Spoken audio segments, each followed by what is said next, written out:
un petit enseignement pour nous rappeler qu'est-ce que c'est que le Saint-Rosaire.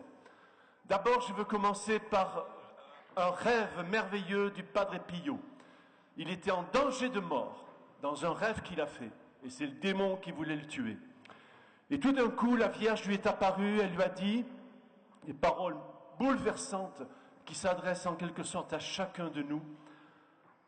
Ne crains rien, je suis là. Prends ton arme et serre-t'en. Voilà, prends ton arme. Et vous voyez, frères et sœurs, il faut se rappeler que nous sommes, tant que nous sommes sur la terre, c'est le temps d'une guerre. C'est le combat. Et le combat pour la paix, le combat pour l'amour, par la victoire de la miséricorde. Et si vous lisez l'Épître aux Éphésiens, il nous est parlé de l'armure de Dieu. Et Éphésiens 6, cette fameuse armure de Dieu dont Saint Paul dit, si on n'a pas cette armure, on va crever. Et il faut relire ce passage, c'est la parole de Dieu. Et Sainte Catherine de Sienne disait, sans la guerre, mais la bonne guerre, pas la guerre de Daesh, pas la guerre du transhumanisme, par toutes ces horreurs qui sont autour de nous et qui veulent étouffer l'humanité. La guerre pour l'amour du Christ. Et c'est la guerre dans la victoire de l'humilité et de la paix.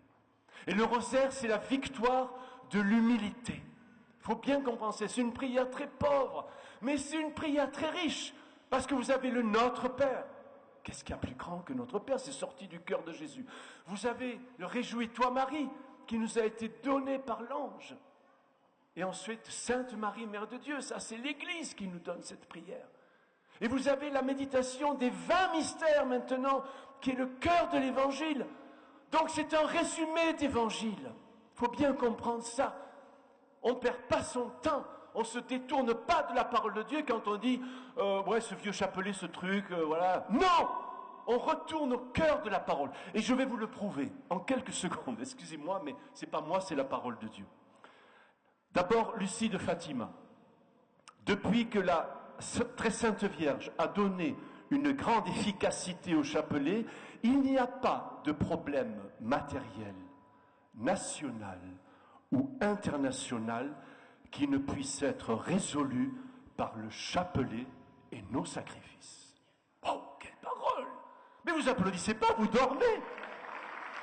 Rendez-vous compte du trésor que vous avez dans les mains!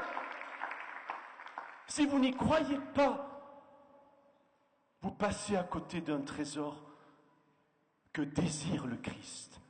Parce que quand Jésus nous a dit sur la croix, ils ont rappelé ce mystère de la croix, voici ta mère. Quand Jésus a dit voici ta mère, il donnait aussi tout ce regard de Marie. Vous vous souvenez, Luc 2, 19. Toute la vie du Christ est inscrite dans le cœur immaculé de Marie. Et quand nous récitons le rosaire, nous plongeons au cœur de la parole de Dieu. Nous plongeons dans le cœur immaculé de Marie qui dans les 20 mystères nous donne le cœur de la parole de Dieu. Voilà la vérité. C'est pas une prière de taré qui c'est la prière de l'Évangile. C'est la prière de la parole de Dieu. C'est la prière de l'Église. C'est la prière des fins des temps. C'est la prière qui va vaincre le démon. Voilà. Et on n'en a pas d'autre. Parce que ça nous renvoie à la parole de Dieu. Ça nous renvoie à l'Eucharistie. Ça nous renvoie au cœur de l'Église. Alors encore, le rosaire, c'est la clé de la victoire. Le rosaire est né du cœur de Marie. Le rosaire, c'est Jésus qui nous a dit, voici ta mère, je viens de le dire. Mais qu'est-ce que nous a dit Marie à Fatima, qui est quand même la plus grande apparition depuis les 2 derniers siècles de l'Église, et qui nous renvoie à la fin des temps, comme nous l'ont dit les derniers papes. Quand nous étions en communauté à Fatima, quand Benoît XVI a prêché, le 13 mai 2010, lisez l'homélie, c'est une homélie prophétique. Et il a dit, nous attendons la victoire du cœur immaculé de Marie qui va faire triompher l'amour du Christ, qui va nous préparer au retour du Christ. C'est une prière de la fin des temps. Et Marie a dit à Fatima, « Mon cœur immaculé triomphera ». Et c'est une prière prophétique, c'est une annonciation, c'est une affirmation. Et le démon ne supporte pas cette prière, parce que c'est la prière la plus évangélique, c'est la prière la plus biblique, et c'est la prière la plus ecclésiale, frères et sœurs. Alors c'est ça le Saint-Rosaire. Et je vous dis, en dernier, que ce rosaire qui nous prépare, qui nous jette dans la fin des temps, eh bien, il y a un chanoine qui a un jour prêché à Banneux. J'ai retrouvé cette citation absolument incroyable. Il était hyper inspiré ce jour-là. Il nous a fait comprendre que le rosaire, c'est la bombe atomique de l'amour. Et je le cite, « La bombe atomique résulte d'une fission, d'une scission de l'atome.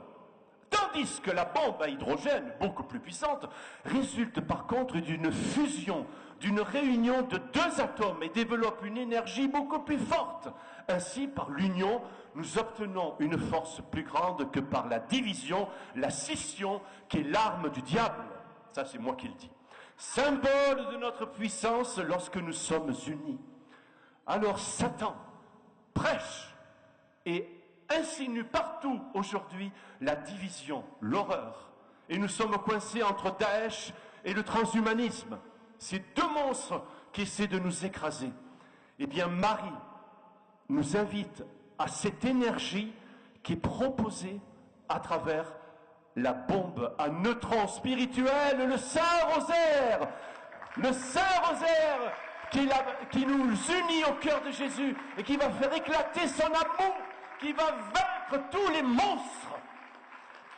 Une dernière parole, moi sur le rosaire j'en finis plus, hein, parce que vous comprenez, c'est toujours, ouais, c'est une dévotion, tatati, un truc pour grand-mère, j'ai rien contre les grand-mères, je les aime beaucoup, mais enfin, c'est pas ça, c'est la prière que nous a donnée Marie pour vaincre Satan à la fin des temps, et pour que la puissance de l'Évangile, la puissance du cœur de Jésus, manifeste la douceur, la beauté de son amour.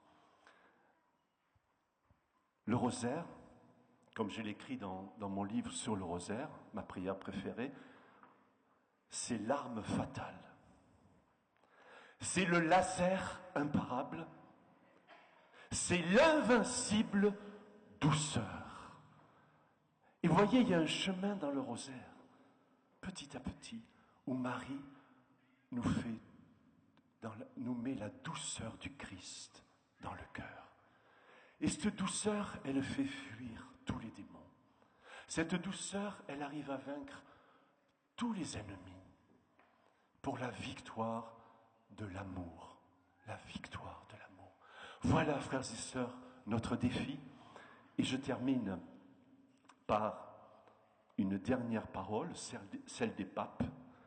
Jean-Paul II qui disait « Elle est ma prière préférée, prière merveilleuse de simplicité et de profondeur. » Et notre pape d'aujourd'hui qui dit le rosaire tous les jours, notre cher Argentin, qui nous prêche avec force.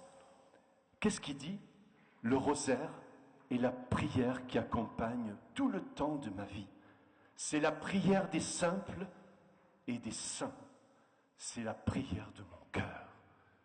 Et vous savez, notre pape actuel, quand il a des réunions avec les cardinaux, avec des gens, à un moment donné, il s'arrête, il dit « Oula, j'en peux plus, on arrête, on arrête. » Il prend une demi-heure, le temps de dire un chapelet, et il revient. Ça y est, maintenant je suis en forme, on recommence. Génial. Et voilà ce qu'on doit faire, comme nos papes. La prière des petits de Marie, la prière des saints dans le Christ. Amen.